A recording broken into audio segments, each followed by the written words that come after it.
At the 2014 Hot Wheels Convention in Los Angeles, California, Mattel once again had a Q&A session. They've been doing it for years. To be honest with you, 2012, 2013, the Q&A sessions were embarrassing, but I shared them with you anyways because this way you hear it right from Mattel's mouth. So last year, 2013, I told people on Facebook that I'm not sharing them anymore. If it's like that again, it's embarrassing and I don't want that on my channel. Okay, my channel is about fun and enjoying your cars and enjoying your collection, and it was bad. And I said I would not share it again if it was like that. Thankfully, guess what? I'm here sharing it with you. That means it was a pretty good session. So let's go ahead and get right to it. And now I'd like to welcome to the stage Christian Zecker, who's the Director of Marketing for Hot Wheels, and someone you know and love, Brendon Vetuskey from the Hot Wheels Design team. We're going to answer some of your questions. I don't have to maybe turn my microphone down. It's pretty hot out here. Show me those images of what's coming up. That's fantastic, those sneak peeks. Just one sec. And so Rick is going to be in the audience taking your questions. I've got HWC Gary here too, taking notes. So if there's any questions we can't answer, we'll be posting those answers on the board, and HWC Gary will be helping us with that. All right. So let's start over here. Anybody have a question for the panel? Anyone over here? You're all good? You're satisfied? That's great. Uh-oh, here's somebody in the back here. He's an out-of-towner. He's a wise man. Let's hear what he has to say. I think you know what's coming. When's our blonde berries coming? Yeah. So those should be available and be shipping to you guys after the new year. The delay with those is that when we sent out when we got those products in, they weren't up to standards. They weren't up to the quality that we know you guys deserve. So we actually went back into production on those, and we will send those as soon as we get them. Keep on looking on the boards for more updates, but it'll be after the new year. Well, that's good. We look forward to it. I'm sure it'll be worth the wait. But yeah, some folks are looking. You guys let out the brown dairy delivery to some people and not to others. What was that all about? So what happened there is when we got in the shipment of the dairy deliveries, some of them were up to the level of what we want to send out. We didn't have a full allotment. We decided to send out the ones that we had, and then we're in the process of making the ones to replace the ones that weren't produced correctly. So if you didn't get one, you can expect to get one in the future then? Yes. Okay, well that's fair enough. Some people received, I guess, some tracks for the weight or something, and some didn't. So what was that all about too? That is something I was not aware of. I don't.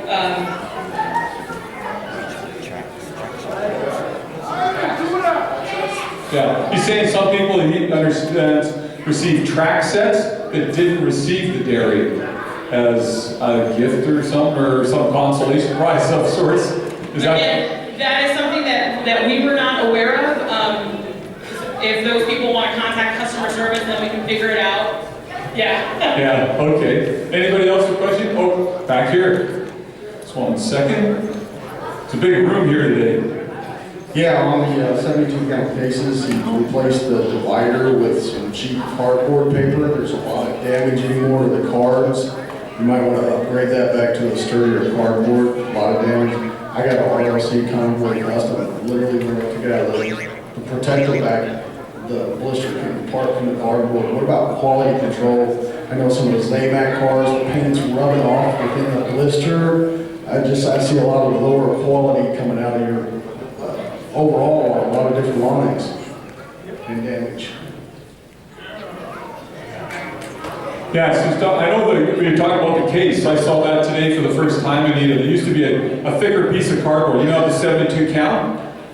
So you got 36 bottom, 36 top. There's a little piece of cardboard in it that would divide the two layers. And I noticed today, just helping out upstairs, and I know some of the cars you folks donated for us to give to the kids, that when I pulled it up, I'm like, ooh, this is really thin. So that's what I guess we're being asked here. That's one of the issues he's saying. Maybe if we had that old cardboard a little thicker back in there, maybe Christian knows about that. And then some other issues with cars too, he's saying. as well. But do you know anything about the 72 count case? I don't know anything about this at this point, but it's really key. Go on the website, keep posting those problems so we know about it, so we can actually go back to the plant and our engineers and kind of talk to them about it. So, good to know.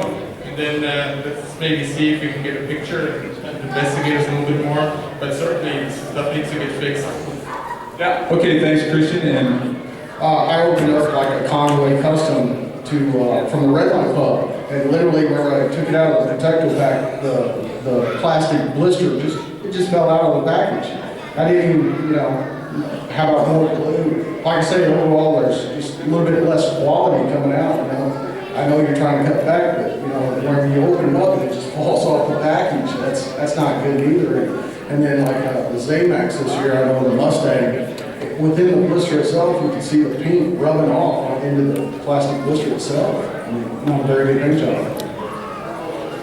I was just going to support what Christian said. Anytime you see any flaws, anything that's like of some quality, broken, damaged, blister, paint rub, take lots of pictures, post it, and make sure that everybody sees it, because we can take those images, show all our PMs, who are all the project managers and stuff, and then they can show the factories. But if we don't see it, it's hard to prove it, basically. So please take lots of pictures and post them. Same thing. I just want to reiterate that it's about this huge factories who sometimes get ahead of themselves in terms of fit their quotas. So we just sometimes have to make sure we know about it. If they're running too fast and things, we need to know that so we can go back to them and saying, hey, just make sure we check on all of that. So pictures is really key for us. yeah, okay, of course. If you're not aware of something, then how can you do anything about it? So this is a great question there, Kurt, and let's do what we can as a group and do that. Post pictures and let them know and have the evidence they can show the factories and say, hey, here's one of our problems, gang. My question is, will there be a 2014 set, 2014 cars, and better yet, will there be an RLC membership next year? Period. Great questions. We aren't going to have the 2014 set in the case like you held up. We will have the treasure hunt set, and we'll have the mainline cars in a master set that you'll be able to buy. We do have cars that are being developed for 2015. We'd like to get all of the 2014 cars out to you guys, and we're going to be extending your memberships through next year until all of those cars are shipped. Yeah. So for 2015 plans, please stay tuned. We will have 2015 RLC cars for sure. Okay, this young man has his hand up. Do you want to ask a question?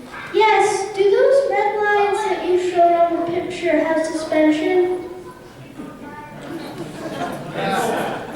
I think it's a racing trophy he has down here. They're Brendon. built a That's little what- bit differently than the original torsion bar suspension. So, I mean, the originals technically didn't have suspension. They didn't have independent like coil springs and stabilizers and stuff like that. But they're still built. I mean, the axles will still bend. Okay, there you go. Thank you, Brendon, for that bit of information. Oh, Nathan, I was just over there.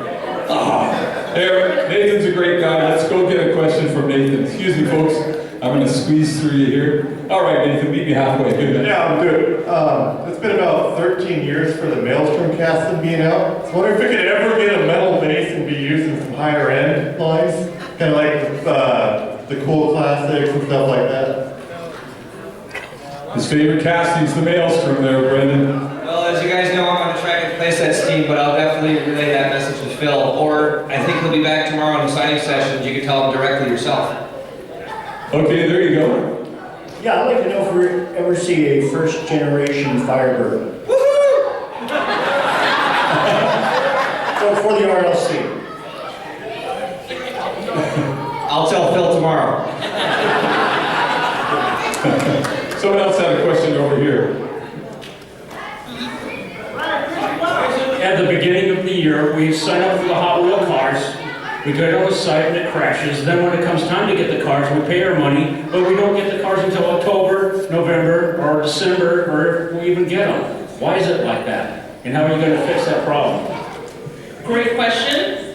We know that back orders are not fun for anyone. So we're trying to get to a point where back orders are a thing of the past. so that when you guys order a car, it's there and it ships immediately to your house.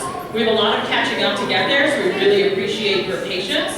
But we're getting closer. So from now on, when you guys see those cars for sale on RLC, hopefully they will be there and ready to send to you immediately, so you guys don't have to deal with back orders anymore. All right, thanks, Anita. Okay, Pablo's here from Brazil. Yes, he's got a question. We don't get the RLC cars over there, and we have to buy them from people here, okay? And we are waiting so long for the drag bus from the Gulf set. What happened to it? Yeah, it's one of those back-ordered vehicles there, Anita, again. Year. Yeah, it's been a long time, but it's pretty much the same answer I think you've already been sharing with us, Pablo, is that it's just quality issue, right, is what's happened here. Yeah, so we'll look into that. Gary's taking notes, so we'll look into that specifically. Regarding international, we are looking in to see the ways in which we could maybe, we're trying to see if we can open it up internationally. There's no plans definitively for that yet, but we know that we have fans in Brazil and fans all over the world, so we want to make sure that everyone can get these cars. All right, thank you. We have another question. How about going back to metal bases on all the basic cars again? So you guys are racing. They're so light right now, it's horrible.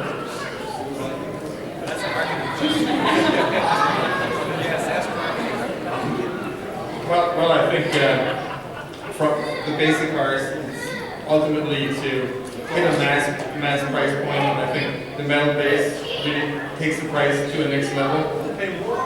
I guess so.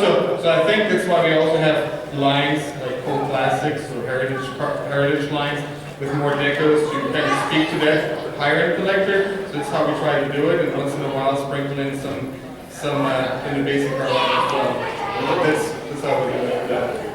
Okay, thank you, Christian. Okay, my question is on the golf series.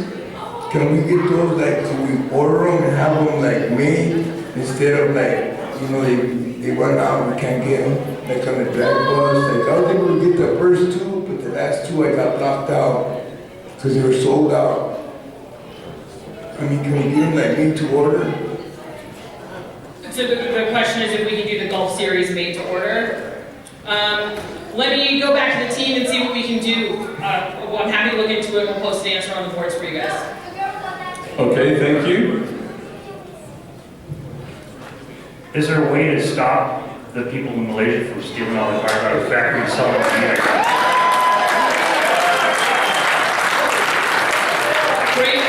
Great question, and a question that we talked about at the last convention in near Chicago. So what we've done is we have the thread on the Hot Wheels Collectors site where you can post any of those links from eBay or other auction sites you see for cars that appear to have been lifted from the factory or being sold from Malaysia, whatever. I promise you, every single one of those links, customer service takes them and it goes to our global security team all over the world, and they're investigating it. I know because I'm on every single email, so I know you guys are the best detectives we have out there. So keep it coming, you guys. Anything you see like that looks suspicious, post it on that thread. It's going to the security team and they're investigating it.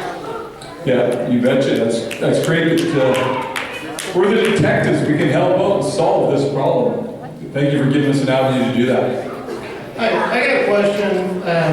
I'm all for limited numbers and that. You know, we don't need to have 10,500 of every car, so they're in the virtual vending machine for the next 7 years.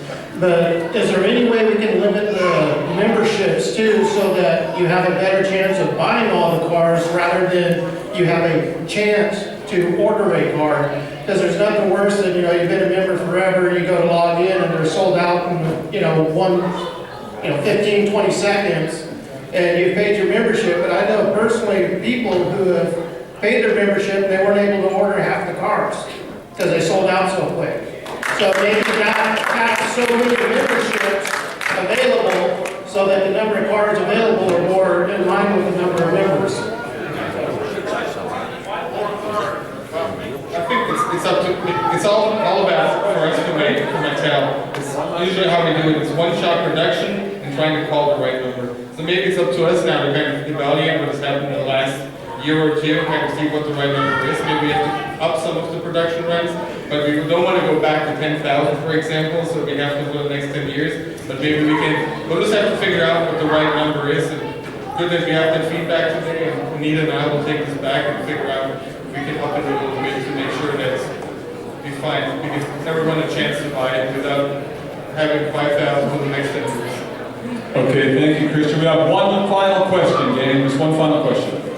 It seems like when you make your order and by the time everything is done and you receive the car, it's almost like you wait to see how many people order the car before you make the car and send the car. So what I'm wondering is that wouldn't it be just as easy or easier to do that and let everybody order that wants to order and then do that process? Well, so since it takes so long anyway, and 200 or 300 or 1,000 people miss out and don't get to complete a set or a series, or even just get that one car or casting. It's an interesting thought, but if I just think how it all works, it's really about calling the number, and then people buying materials, people producing it, people having it on the boat, going to the DC, shipping it out. So I would say it's maybe a 4 months time span. If there's interest of saying, you know, let's order it and then you get the car 5 months later, maybe it's something we can look into, but it would be a big change, you know, to our overall, the way we do business, right? So I'm pretty sure there's some other people who would not be that happy about it, you know? I know. I hope this will never ever happen again. We'll have to sort it out soon. Yeah, but it's something we can think about. All right, thank you so much, everyone up here. How about a nice hand for Anita, Gary, Brendon, and Christian, everyone, for taking the time to answer our hard questions. Thank you, Gary. Appreciate you doing that. Thank you so much. That gentleman on stage, I've never met him before. Christian, I forgot his last name, Zecker, I forgot, sorry. It's down in the description below. I went up to him afterwards and I told him that, you know, hey, I'm Mark from RaceGrooves, and right away, he knew who I was already. So you guys asked me if Mattel watches my videos. They knew who I am. They know who I am. They know my videos. They appreciate what I do. I have fun with the hobby. All toy cars, all brands. This is the RaceGrooves channel. It's not the Hot Wheels channel. So I do what I do, and I present what I like to present. And I want you to have fun collecting your cars, no matter what brand they are. So anyways, he knew who I was, and I told him, I appreciate you going up and having a good Q&A session. I know how it is for a big company, all right? They have limitations. They just can't make things happen. There's so many moving parts. There's so many things going on. I get it. I understand. But I told them honestly, I said, you know, it was embarrassing the last couple of years. So I appreciate that you went up there and joined. And we got some answers. Now some of them we don't want to hear about. And the big word is always every year, back orders, back orders. But nonetheless, it was nice that somebody got up there and owned up to it, right? Get up there. Let's fix the problem, make some good products. People enjoy collecting your products. And so it was a great conversation. I appreciate that he took a moment to speak with the audience and that he had a moment with me afterwards. We're all in it. We're all human. We're all trying to make things good so people can have fun buying their collectibles or having fun with their toys. Now, as far as the sneak peeks, that was the Q&A session. If you didn't see the sneak peeks, just click the square here and it will take you to the sneak peeks of upcoming 2015 products from Mattel's Hot Wheels division. As always, have fun with your toys, happy collecting, bye bye.